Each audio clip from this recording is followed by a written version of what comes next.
What if it's too hard? I'm gonna push you. What if it's too rough? I'm gonna push you. What if it's too tough? I'm gonna push you. What if you're just too young? That's not true. What if you're not good enough? That's not true. Why? Because I can do everything I put my mind to. I believe in you. Chin up, Believe in yourself. head high. Tell me why. We push through anything we put our minds to.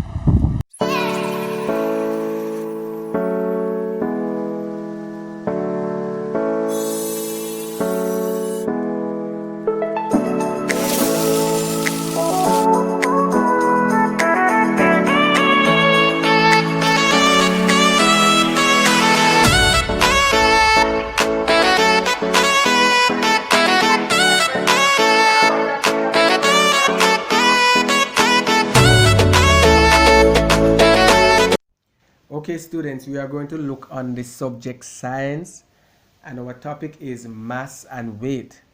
Now, in the diagram here, you see a female by the name of John, and on Earth, her mass is 45 kilograms, and she weighs 100 pounds. Now, the same female John in space, her mass remains the same, which is 45 kilograms, and her weight is 0 pounds. Now, how is this possible? That her weight on Earth is 100 pounds and her weight in space is actually 0 pounds. Now we want to explore what is mass and weight this morning. Now, what is mass?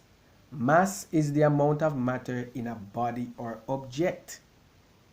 Now, to truly understand what is mass, we have to know what is matter. So let us go into the meat of the matter. All right? Now, matter is everything that has weight and takes up space or has volume. In other words, everything around us children is made up of matter. For example, rock, pen, water, and we as human beings are all made up of matter. Now, there are three states of matter. We have solid, liquid, and gas. Now, the solid, we see an example of solid there, which is rock, and we know that rock is hard. Now we know that solids are objects that keep their own shape, right? And do not flow in a given temperature.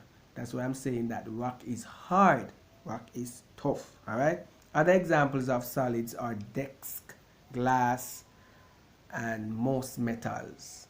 But sir, why do you say most metals?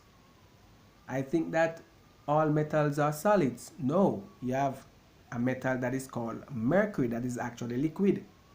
Alright, and I'm not talking about mercury as in the planet Mercury. I'm talking about this liquid mercury, otherwise known as quicksilver.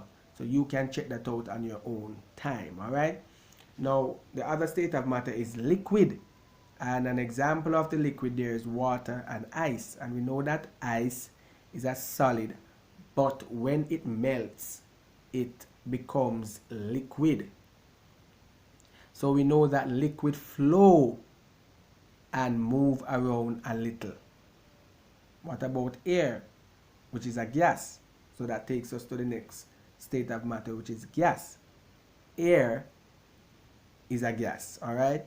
So we know that we can't see air easily, but it's there all the time.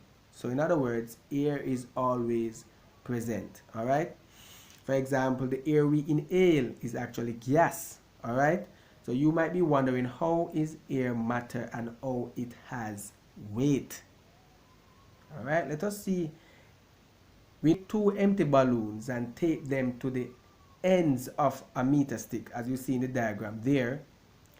Then hang the meter stick on the string so that it's perfectly balanced. Now, if you blow up one of the balloons and stick it back to the meter stick, you will find out that the air-filled balloon bends downwards, as you see in the diagram there, because the air gives it the extra weight. Therefore, this proves that air has weight. Okay, another example, we can look at the bouncer boat, and we know what's a bouncer boat because we actually rent bounce about at school at certain events. All right. So before you can bounce in the bounce about, children, you have to pump air in the bounce about, which the air will take up space in the bounce about, therefore gives the bounce about its shape. And that takes us back to the definition that says matter is everything that has weight and take up space or has volume. All right, so now the bounce about gains weight now because of the air within the bounce about. Clear? Now, what about gravity? We want to look at gravity. Now, gravity is a force which speeds up falling objects. What does that mean? For example, if you should throw a ball in the air, the ball will ascend. That means the ball will go up. After a while, the ball starts to descend. All right? Let me say that again. If you should throw a ball in the air, the ball will ascend, mean that it will go up in the air. All right? But after a while, the ball starts to descend, mean that the ball goes down. All right? Descend mean to go down. Remember we spoke about that?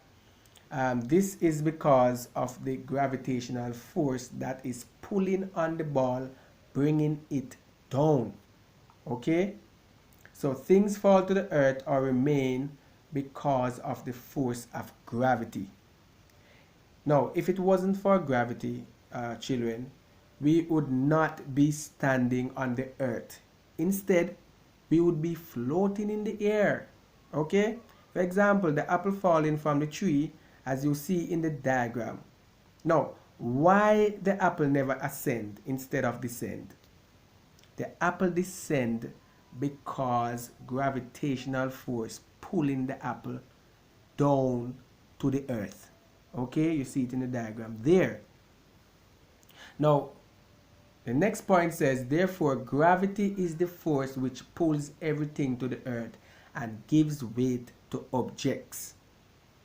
Because of the pull of Earth's gravity on the objects or mass, it gives the mass its weight. So as human beings now, we as human beings, we have mass and we all differ in mass. So because we all differ in mass, we all weigh different. All right, our weight is different. So let me say that again. So as human beings, we have mass and we all differ in mass. Therefore, we all differ in weight.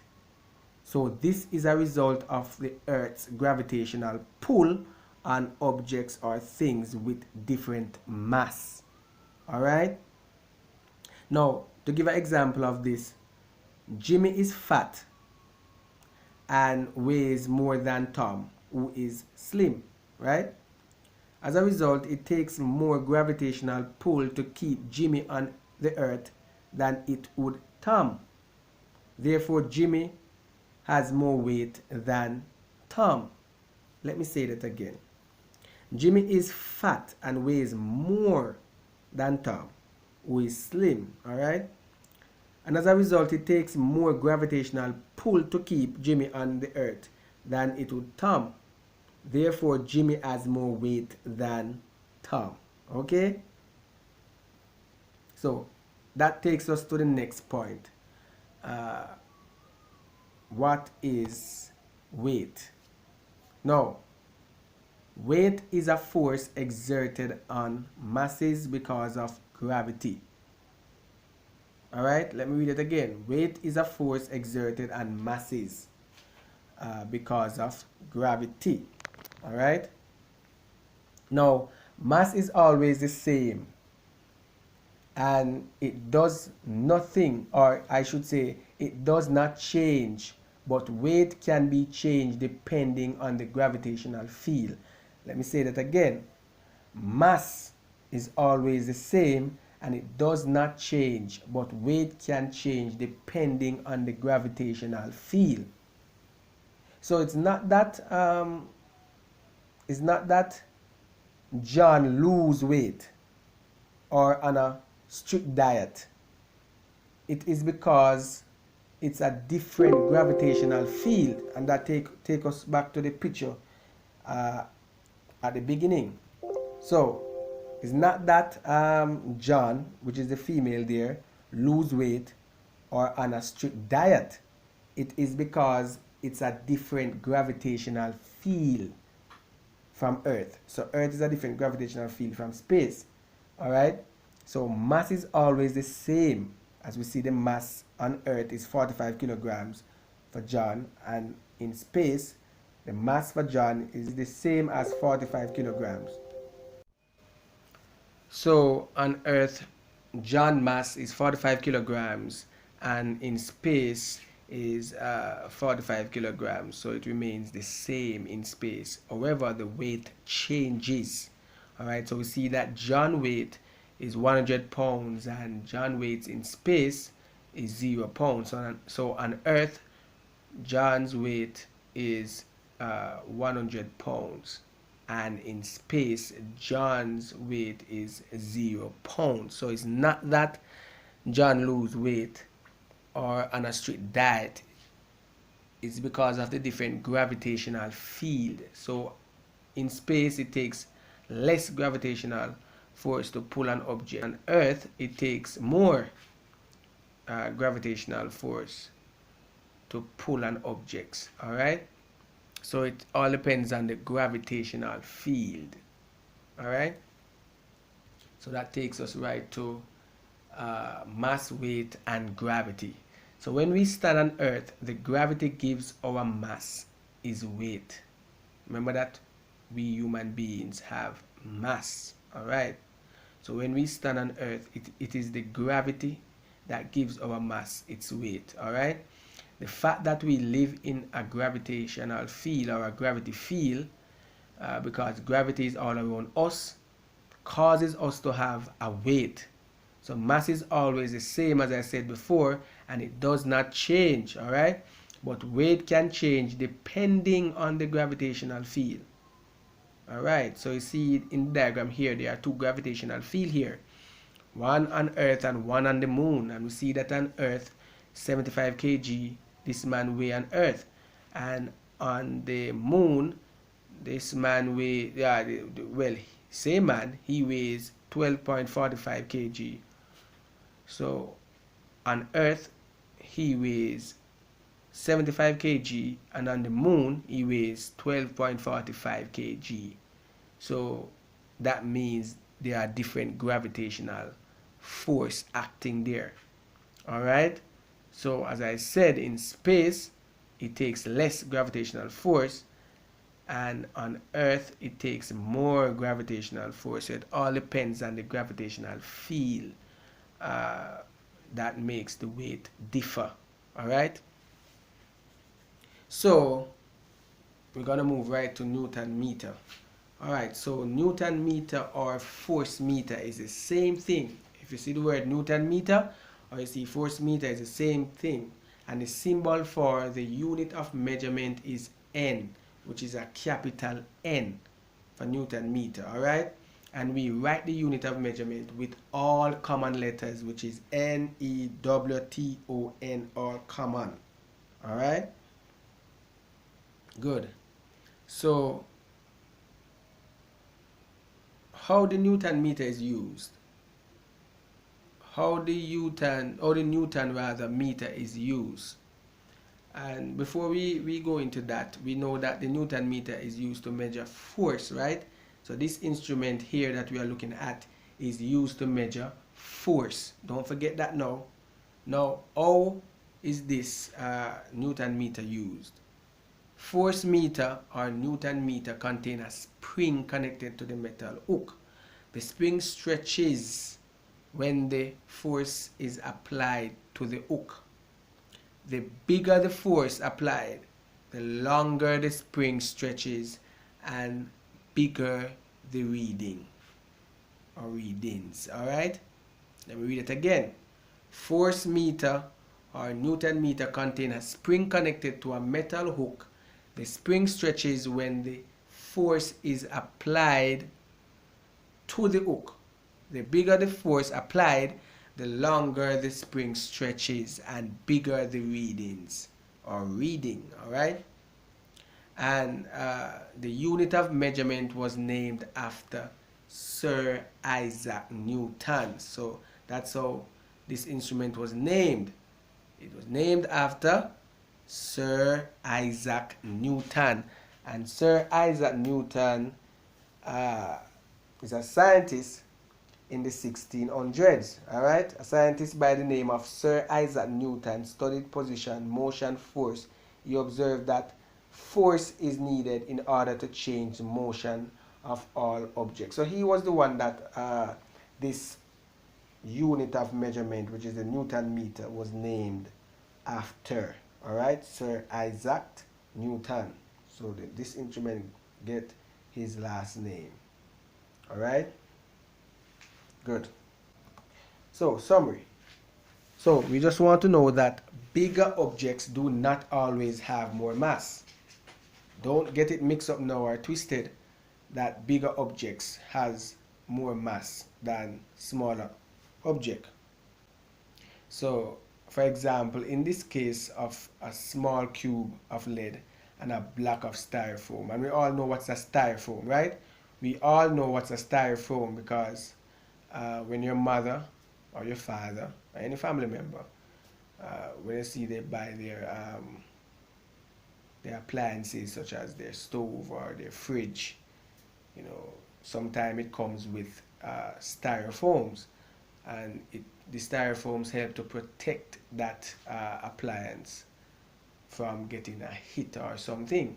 So we know what's a styrofoam. That's that white object that comes with the appliances. All right, so we know that that object is very light, and we know that lead is heavy. So the styrofoam is bigger than the lead. However, the lead is heavier or have more mass, or has more mass rather, than the styrofoam. So we know that the lead has more mass than the styrofoam. All right, even though the lead is smaller. So bear in mind that bigger objects do not always have more mass. For example, in the case of a small cube of lead and a block of styrofoam. All right, so a smaller object may have more mass than a larger object. So please bear that in mind. So thank you for listening, and stay tuned for the next teaching and learning video. Peace out.